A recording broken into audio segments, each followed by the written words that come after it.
Muy buenos días, niños. El día de hoy vamos a continuar con estas clases de historia. Recordemos que vimos un poco del panorama del país y vimos que iba a haber un crecimiento económico, acceso a la educación, las ciudades crecen, se crean instituciones y programas gubernamentales. A la vez, este crecimiento económico se dio gracias a la agricultura y la industria. Se dieron nuevas oportunidades de desarrollo personal gracias al acceso a la educación y se crearon nuevos servicios de salud y seguridad para una mejor calidad de vida.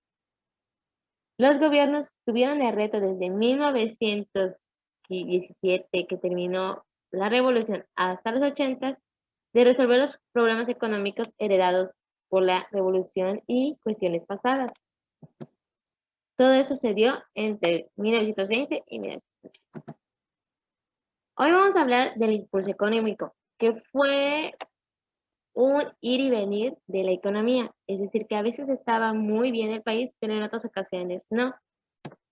México, después de la revolución, había generado mucha desigualdad entre las personas, carecía de empleos para todos, tanto en la ciudad como en el campo, las tierras se habían como perdido, no se respetaban aún los derechos del trabajador y pocos inversionistas se enriquecían de los recursos naturales. Además, que no se contaba con suficientes caminos, carreteras, medios de comunicación, presas eléctricas, sistemas de agua, servicios médicos para cubrir a toda la población y así impulsar el crecimiento económico.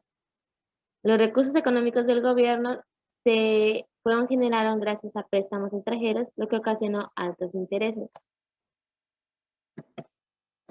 De 1910 a 1930, la economía mexicana tuvo un crecimiento muy bajo. Realmente con todo lo que se desarrolló en la guerra, apenas se estaba recuperando y de los destrozos, tratando de regresar a los territorios y demás. La mejora empezó a llegar después de una década. En la presidencia de Lázaro Cárdenas, que fue de 1964 a 1940, él impulsó la reforma agraria y fue el primer instrumento de transformación social y económica. Es decir, que a partir de aquí se impulsó la economía con el campo y fue mejorando poco a poco. En 1940, la reforma agraria perdió importancia y se le dio más prioridad a la industrialización. Recordemos lo que hemos visto, o más bien lo que veremos en geografía, que toda la producción de las actividades primarias pues se quedó de un lado y empieza lo que es las actividades secundarias, que son la industrialización. Se impulsó el desarrollo de fabricación de diferentes productos. Uno de los factores que favoreció mucho a la industria fue la Segunda Guerra Mundial, ya que se le solicitaba la producción de diferentes productos y esto ayudó a crecer la economía. De 1940 al 1970 se conoce como el Milagro Mexicano. Es un periodo donde, comparado con otros países de América Latina, México logró mantener su crecimiento y estabilidad política.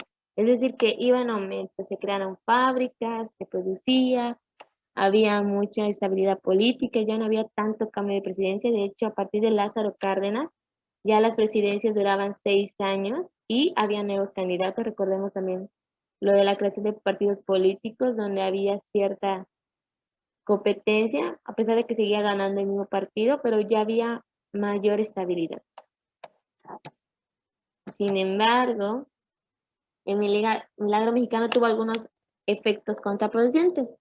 Primero, a pesar de que se tenían varias fábricas para producir, no tenía toda la tecnología y maquinaria necesaria para producir y procesar todos sus productos, por lo cual tenían que depender de países extranjeros para que les traigan ciertos productos ya procesados y ellos pudieran trabajar. Pues tenían que estar pagando altas cuotas para comprar esos productos y usarlos para producir objetos y materiales. Además que la industria cada vez requería de menos empleados, lo que se fue aumentando el desempleo. Para 1970, México entró en un periodo de crisis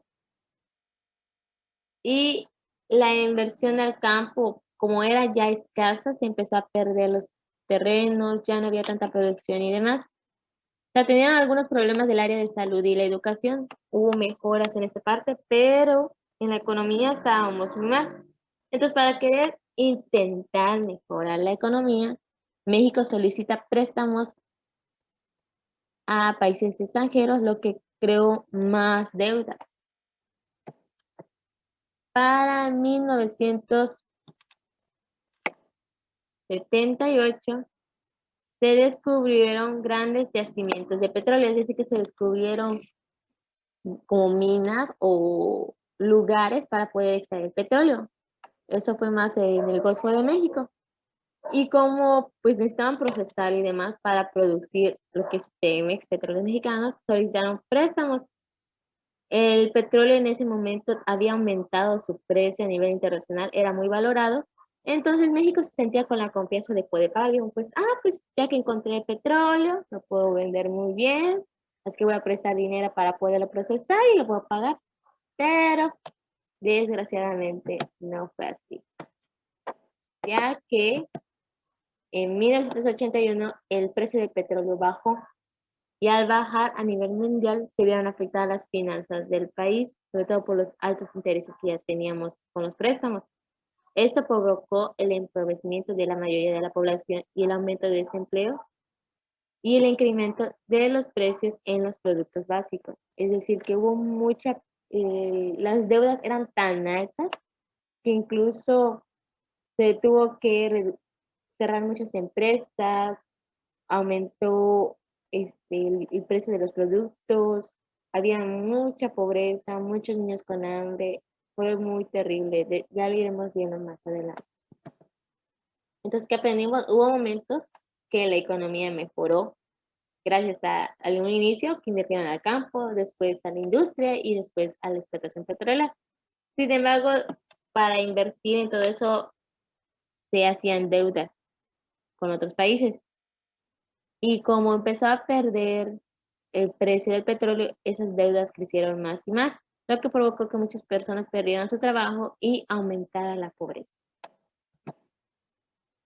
Como tarea, van a realizar una línea de tiempo de la evolución de la economía que tuvo el país y hagan una imagen, un dibujo que represente esos cambios en la economía. Eso sería todo por hoy. Gracias por su atención y nos vemos en la próxima clase.